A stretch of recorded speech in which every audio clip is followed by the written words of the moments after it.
এটা আমি আসলে কখনোই জানেন আমার এবং মামুনের সম্পর্কটা অলওয়েজ সোশ্যাল মিডিয়াতে চলমান ছিল এবং আছেও। আমরা 2021 সাল থেকে আমরা পরিচিত হওয়ার পরেও আমি মামুনের সাথে প্রায় 3-4 মাস কখনো দেখা করতেই চাইনি। ফোনে কথা বলার পরও কখনো আমি দেখা করতেই চাইনি, বিবেচনা করে ওর পারিপার্শ্বিক অবস্থা এবং আমার পারিপার্শ্বিক অবস্থা সমস্ত কিছু বিচার বিবেচনা করেও আমি কিন্তু মামুনের সাথে দেখা করতেই চাইনি। তার সাথে বন্ধুত্ব বা প্রেমের সম্পর্ক করা তো অনেক পরের ব্যাপার। কিন্তু প্রথম কথাতেই মামুন আমাকে তার পরিবারের সাথে পরিচয় করিয়ে দেয় এবং তার পরিবার আমার সাথে খুব আপন হওয়ার চেষ্টা করে এবং তার পরিবারের সম্মতিতেই আমরা কিন্তু একটা প্রেমের সম্পর্ক এবং পরবর্তীতে যে আমরা দুজন বৈবাহিক সম্পর্কিত হব এই জিনিসটা অ্যাসিওরেন্স পাওয়ার পরেই কিন্তু আমি মামুনের সাথে দেখা করি। আপনাদেরকে অনেকবার মামুন বলেছে যে লায়লা আমার সাথে দেখা করতে চাইনি, আমি জোর করেছি দেখা করার জন্য, যেটা সত্যি, যেটা মামুন নিজেই বলেছে। আমি কোনোদিনও এই ধরনের সম্পর্কে আসলে জড়াতে চাইনি, কিন্তু হাজার হলেও আমরা মানুষ। এবং যখন আমি দেখেছি যে আপনারা তো জানেন আপনাদের মধ্যে অনেকেই দেখেছেন আমার সংসারটা এবং আপনারা আমার ব্যাকগ্রাউন্ডটাও জানেন যে আমি আসলে একটা ব্রোকেন সংসার থেকে এসেছিলাম এবং সেই মুহূর্তে আমি মানসিকভাবে অনেক ভেঙে পড়েছিলাম। আমার সন্তানাদি আমার কাছে খুব গুরুত্বপূর্ণ ছিল। তো এই একটা ট্রানজিশন টাইমে যখন মামুন এবং মামুনের মা স্পেশালি এবং তার পুরো পরিবার যখন আমার প্রতি সহানুভূতিশীল হলো এবং আমার সমস্ত পরিস্থিতি পরিবেশ জেনে তারা যখন এই বিয়ের সম্পর্কটা কথা বলতে থাকলো এবং যখন দেখলাম যে তাদেরও আমার সমস্ত ব্যাকগ্রাউন্ড জানার পরও এবং আমার অবস্থান জানার পরও তারা তাদের ভালোবাসা বা তাদের যত্ন কেয়ার এই সমস্ত অব্যাহত থাকছিল, তখনই আমি আসলে তার সাথে একটা সম্পর্কে জড়াতে রাজি হই। পরবর্তীতে যেহেতু আপনারা জানেন যে মামুনের থাকার অবস্থান প্রবলেম হচ্ছিল ওর বিভিন্ন চালচলনের কারণে এবং নানা রকম তাদের সোসাইটির কারণে তারা যখন তাদের যখন নিজেদের কোনো বাসস্থান ছিল না, তখন তার মা এসে বলে যে ওর তো এই মুহূর্তে একটা ভালো থাকার জায়গা নেই, সো তোমরা দুজন এক কাজ করো, তুমি যেহেতু বাচ্চাদের সাথেই থাকো তো তুমি মামুনও এখানে থাকুক, তোমাদের তো বিয়ের সাথে ব্যাপারটা হচ্ছেই। যেহেতু পরিবারের কাছ থেকে এবং আমার ভালোবাসার মানুষ মামুনের কাছ থেকে আমি এই আশ্বাসটা পেয়েছি। সো এই আশ্বাসটা পাওয়ার পরও আরও যেটা হয়েছে যে মামুন এবং মামুনের মা স্পেশালি এবং মামুনের ভাই বোন বাবা সবাই আমার সন্তানদের প্রতি খুবই যত্নশীল ছিল এবং আমার ছোট বাচ্চাটার ব্যাপারে আপনারা হয়তো জানেন না, সে একটা স্পেশাল চাইল্ড, তার মধ্যে অনেক কমপ্লিকেসি আছে, সে অটিস্টিক বেবি এবং তার মধ্যে অটিজম আছে, ADHD আছে, স্লিপ ডিসঅর্ডার আছে।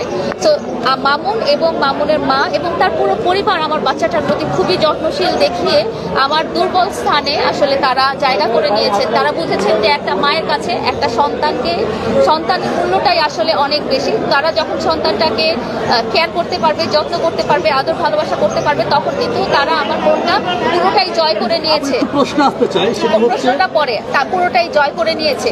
তারপরে যখন আমরা একসাথে থাকা শুরু করি তো তখন আমি ওকে বলি যে আসলে এইভাবে আমরা একসাথে থাকতে পারি না, যদিও তোমার মা আমার বাসায় অবস্থান করছে তারপরেও আমরা আসলে একসাথে থাকতে পারি না। তখন আমাকে উদাহরণ দেওয়া হয় যে মামুন যেহেতু একটা ভালো সোসাইটিতে চলে আসছে এবং তোমার যেহেতু ফিনান্সিয়াল এবং সোশ্যাল একটা ব্যাকআপ পাচ্ছে, তো এই ব্যাকআপটার জন্য সে আসলে সারা জীবন ওয়েট করেছিল এবং বিভিন্নভাবে সে উপরে ওঠার চেষ্টা করছিল।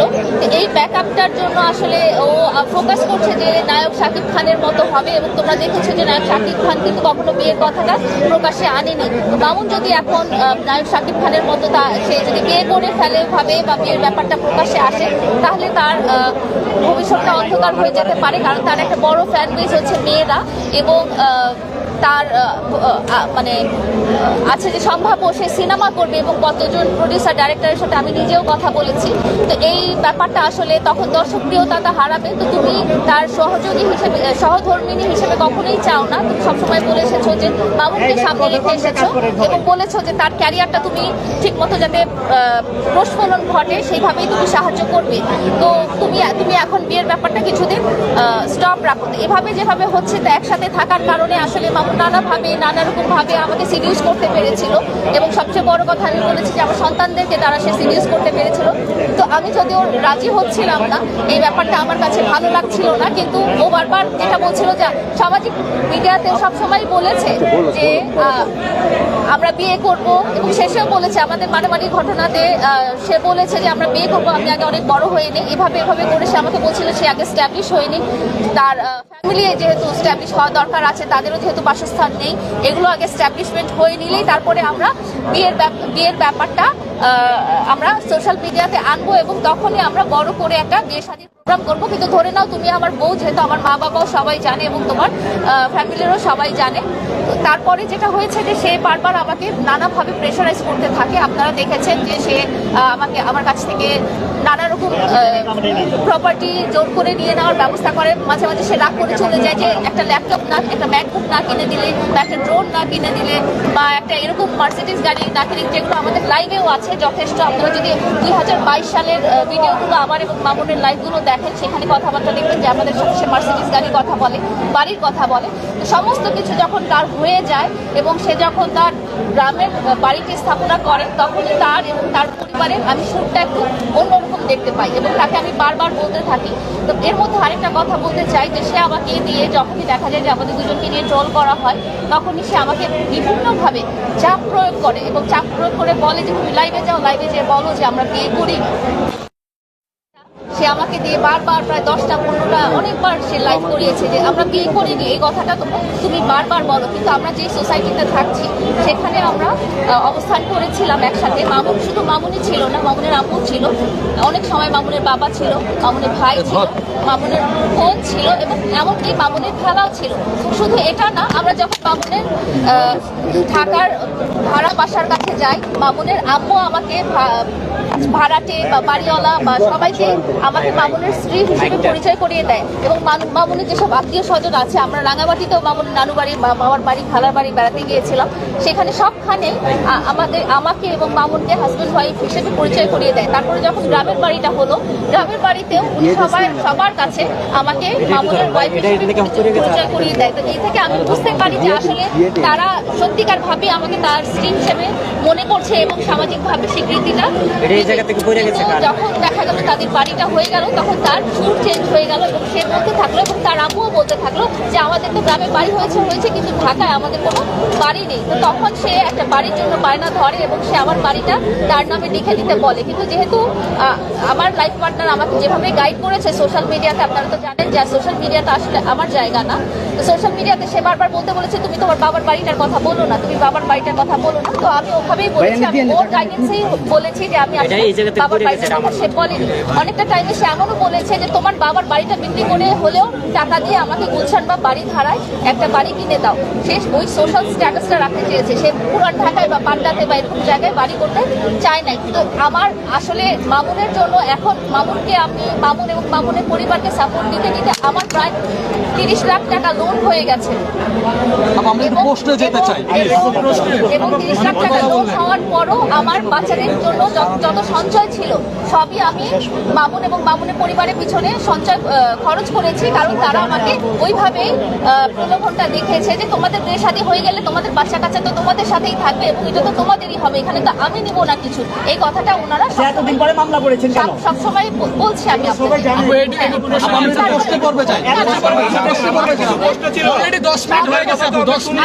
আপনারা কেটে টিপে দিবেন,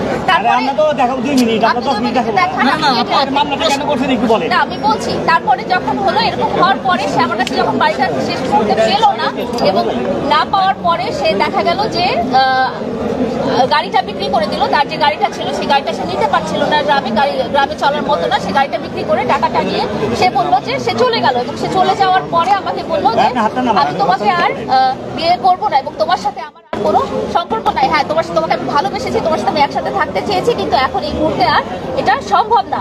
তো ও যখন চলে গেল, চলে যাওয়ার পরও আপনারা নিজে সোশ্যাল মিডিয়াতে অনেকবার দেখেছেন যে আমি তার বাড়ি গিয়েছি, বাড়ি যেয়ে আমি তার কাছে আমার দাবিটা আদায় করার চেষ্টা করেছি। তার মার কাছে বলেছি, তার বাবার কাছে বলেছি, তার ভাই বোনদের কাছে বলেছি, আত্মীয় স্বজন সবার কাছে বলেছি, কিন্তু কেউ আমার পাশে ছিল না। সবাই যেটা বলেছে সেটা বলেছে যে তোমাকে এখন আমাদের আর দরকার নেই, কারণ মামুন এখন নিজে স্ট্যাবলিশ হয়ে গেছে এবং ওকে স্ট্যাবলিশ করার মতো মতো ব্যাকআপ দেওয়ার জন্য একজন পাওয়া গেছে যে মামুনকে ফিউচারে বিজনেস করিয়ে দিবে এবং তাকে দাঁড় করিয়ে দিবে। সো পরবর্তীতে যখন আমি ওই ভদ্রলোকের সাথে যোগাযোগ করি তখন উনি বলে যে দেখো তোমাদের তো বয়সের ডিফারেন্স আছে, এই আছে সেই আছে, মামুন তো এখন অল্প বয়সী মেয়েকে বিয়ে করবে, তোমাকে কেন বিয়ে করবে, ওর তো এখন কিছু নাই, ও তো সবই আছে, ও তো স্ট্যাবলিশ হয়ে গেছে।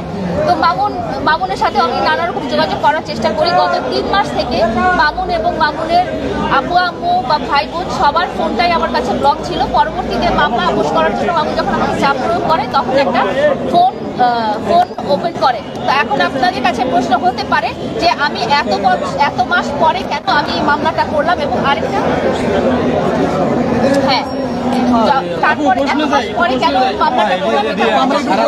আমরা শেষ করতে পারবো। আমার প্রশ্ন হচ্ছে আপনার বয়স প্রায়, আপনার বয়সের চাইতে মামুনের বয়স অনেক ডিস্টেন্স, ঠিক আছে?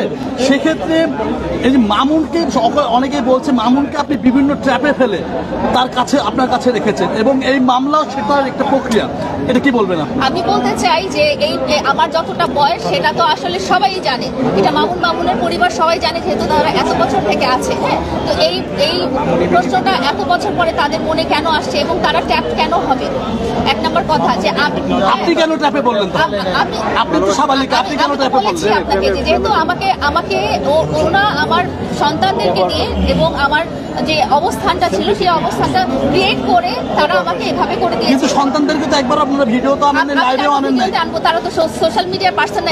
আপনারা এনজয় করেছেন দুজন মিলে। আমরা এনজয়। আরেকটা প্রশ্ন আছে, সেটা হলো যে আপনারা সামাজিকভাবে বিবাহ বন্ধনে আবদ্ধ না হয়ে একই সাথে থাকলেন, সমাজের কাছে দুজন মিলে, সমাজের কাছে আপনাদের কোনো দায়বদ্ধতা ছিল কিনা, এবং এখন যে আবার আপনি ধর্ষণ মামলা করলেন, আসলে সমাজের কাছে আপনাদের কোনো দায়বদ্ধতার কোনো জায়গা আছে কিনা? আমি এই মামলাটা আসলে একেবারেই লাস্ট মোমেন্টে করেছি, এটা আমি কখনোই করতে চাইনি। এবং যখন দেখেছি যে কমিটমেন্টটা, তার প্রতিশ্রুতি এবং তার মা বাবার প্রতিশ্রুতি এবং সমস্ত কিছু, তারা একেবারেই আমাকে 4টা বছর, তারাও তো আমাকে ইউজ করেছে এত বছর। মামুনের 2021 সাল বা 20 সালের আপনারা ভিডিও দেখেছেন, মামুনের অবস্থান দেখেছেন, মামুনের পরিবারের অবস্থান দেখেছেন, তাহলে আপনারা এত বছর কেন মনে করতে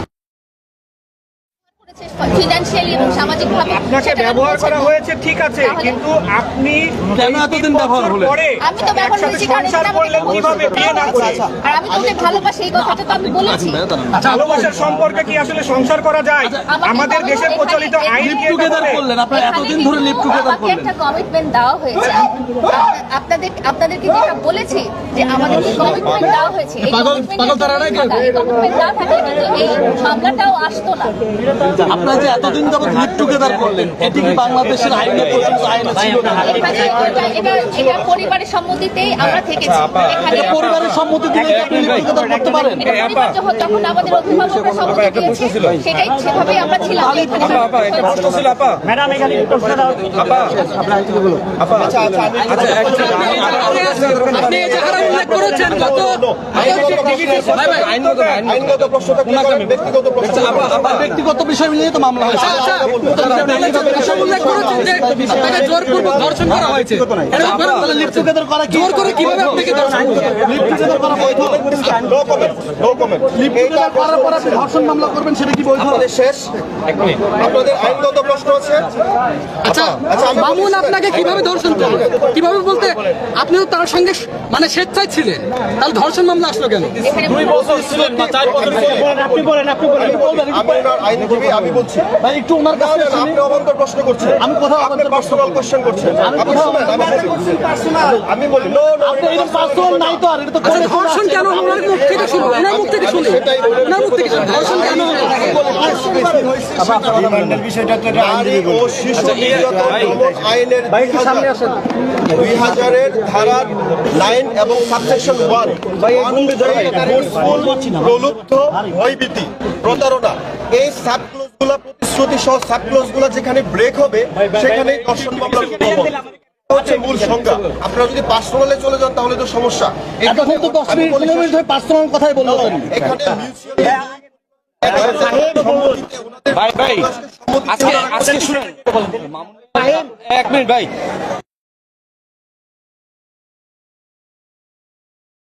সেই ক্ষেত্রে মামুনের রিমান্ড কেন দেওয়া হলো না আর জামিনও কেন দেওয়া হলো না? তাকে কারাগারে পাঠানো হয়েছে। এখন বাদী পক্ষ হিসেবে আপনারা কি দাবি করছেন? আমি বলি, বাদী পক্ষের আইনজীবী হিসেবে আয়ু সাহেব যে সাবমিশন দিয়েছিল যে ওনার যে টিকটক করে ওই এইরকম আর কার সাথে মানে সুগার মাম্মি যেটা কি বলি আমরা, যদি আমরা এই শব্দটা ইউজ করি এখানে আপত্তিকর শব্দ, এরকম আর সাথে তাদের সম্পর্ক আছে এবং তাদের পিছনে কোনো গ্যাং আছে কিনা এটা জানার জন্য। কিন্তু বিজ্ঞ আদালত এই আয়ু সাহেবের বক্তব্য এবং আমরা বাদী আমাদের আইনজীবীদের বক্তব্য শুনে আসামিকে জিজ্ঞেস করেছে, আব্দুল্লাহ আল মামুন, প্রিন্স মামুনকে জিজ্ঞেস করেছে আপনারা কি একসাথে ছিলেন? উনি স্বীকার করেছে বিজ্ঞ আদালতে আমরা একসাথে ছিলাম। এই স্বীকারোক্তির ভিত্তিতে রিমান্ড আবেদন নামঞ্জুর করে এবং আমাদের শুনানি সন্তুষ্ট হয়ে বিজ্ঞ আদালত জামিন আবেদন নামঞ্জুর করে রেখে জেল হাজতে পারে।